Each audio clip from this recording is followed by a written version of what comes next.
Okay, today I am back talking about the brain and primarily the two hemispheres, or rather working together with the two hemispheres, right and left side of the brain. So just to summarize very quickly, in my last video I talked about how the right side was generally, now this is a general, I know brains are wired differently, but generally the right side of the brain, it deals with creativity and emotions, and the left side is logic and linear thinking. Now I know it can be quite popular to go, oh, I'm right-brained or I'm left-brained, but really we want to become whole-brained. So as Carla Hannaford says in her book Smart Moves, the more we access both hemispheres, the more intelligently we are able to function. Actually, it is necessary to use both hemispheres of the brain to be maximally proficient at anything. So this is so huge, and this is what I based my dance programs around, is activating whole brain learning and whole brain living. So an exercise she recommends at this point comes from the brain gym syllabus. So I do use a lot of brain gym and physical literacy in my dance programs interwoven. And I do believe that dance is the mother of all physical literacy. And we really use all parts of our body and in a variety of different ways. So that is why I'm so drawn to dance and the brain for whole brain learning and whole brain living. So here's my quick exercise for you today from the brain gym syllabus, and it's the cross crawl. So you might have seen this before.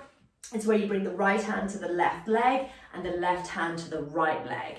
Right hand to the left leg, left hand to the right leg. And I've mirrored this for you because that's what dance teachers do. And you just create a little bit of pressure between your right and the left, and you want to get 10 consecutive crosses over. Now, if you want to take a little bit of more of a core exercise, you can take it to the elbow, like in all those 80s workout movies.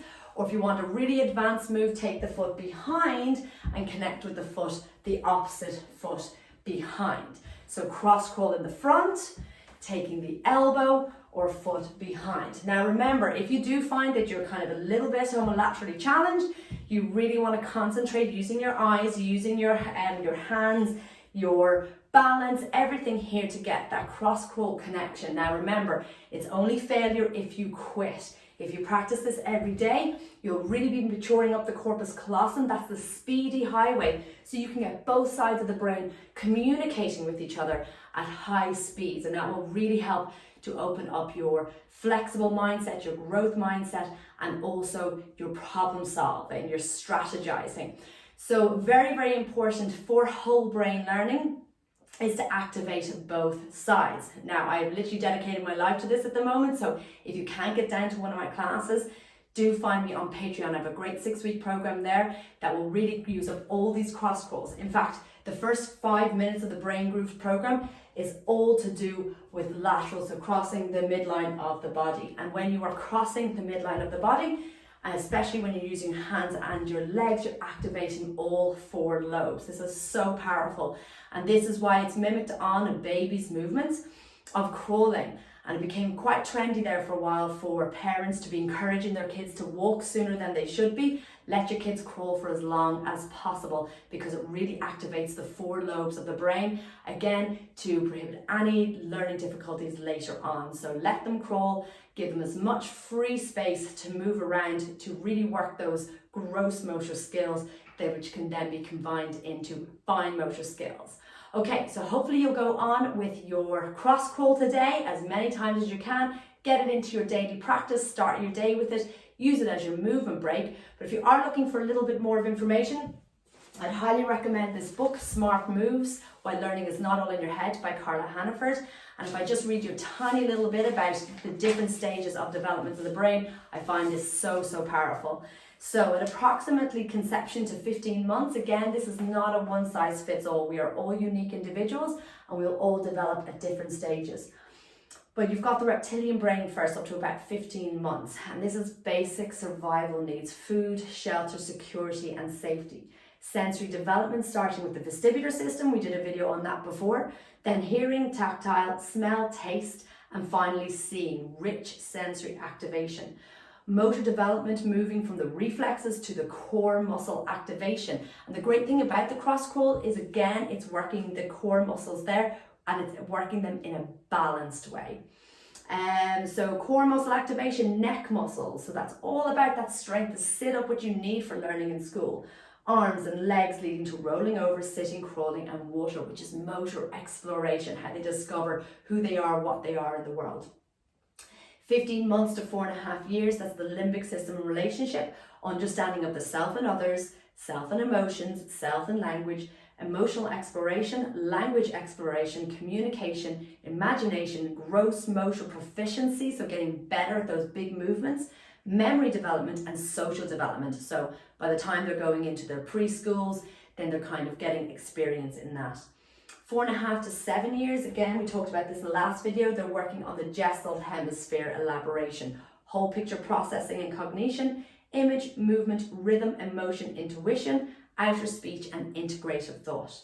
7 to 9 years then, as we talked about, they move into the logic hemisphere elaboration, detail and linear processing and cognition, refinement of the elements of language, reading and writing skills development. Now that's very important, reading and writing skills development. So that's 7 to 9 years. So quite often we're expecting our kids to read and write at a much earlier age. 7 to 9 years is when they start to develop that. Technique development, music, arts, sport, dance, manual training. So again, we expect our children to have proficient skills at a lot younger age. I often get parents asking me about my hip-hop classes or my modern classes for kids aged 3, 4, 5. And at that stage, we're learning a lot about gross motor skills, and we're learning through imagination and through story. Once we get to age 7, 8, 9, we can start looking at techniques. But again, there's not a lot of pressure and emphasis put on the kids there. We don't want them to force them to develop faster than is necessary, because that can actually cause learning stress and can actually put the student off learning altogether instead of encouraging them to work at their own speed. So 8 years is frontal lobe elaboration, fine motor development and skills refinement. So fine motor, you're talking your pencil work and your all that small intricate work that they do with their hands. That's 8 years. So again, if you're looking for great handwriting at 4 or 5, or colouring inside the lines, let's not stress too much. 8 years. Inner speech, control of social behaviour. So again, I think we put a lot of repression, I know I do this for my own son as well, on their social behaviour at a very, very young age. Fine motor eye teaming and for tracking. So 9 to 12 years, we talked about going into whole brain processing, and then 12 to 16 years, hormonal emphasis. Oh, don't we know it? So this is when they're learning about their body, the self, others, community, and meaningful living through social consciousness. Such a big age.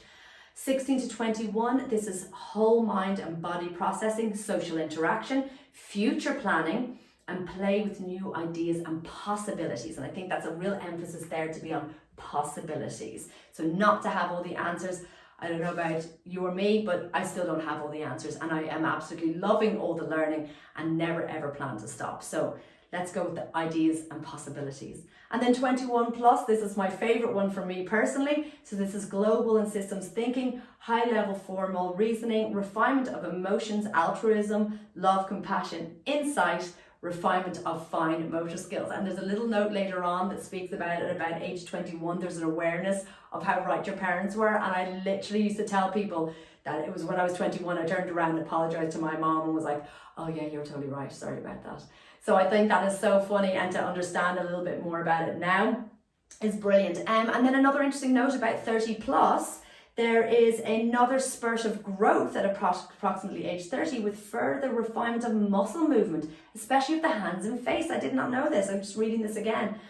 So that is increased fine motor coordination leads to greater achievements for musicians and for actors, character actors. I think that's fascinating. So hopefully you've learned something today, and if you find this useful, please pass it on to somebody who shared it on your social media. Pass it on to somebody who you think might also find it interesting, because I'm really on a mission to educate people about becoming whole-brained, so for whole brain learning and whole brain living. So as you said, to really master ourselves and become intelligently competent at anything, we need to master the whole brain. So get down to Patreon, Zoe Patterson, /Zoe Patterson, and you'll find a full movement program there for 6 weeks. Or if you're living nearby, get down to my classes, and I hope we can activate our whole brains together. Okay, have a great day.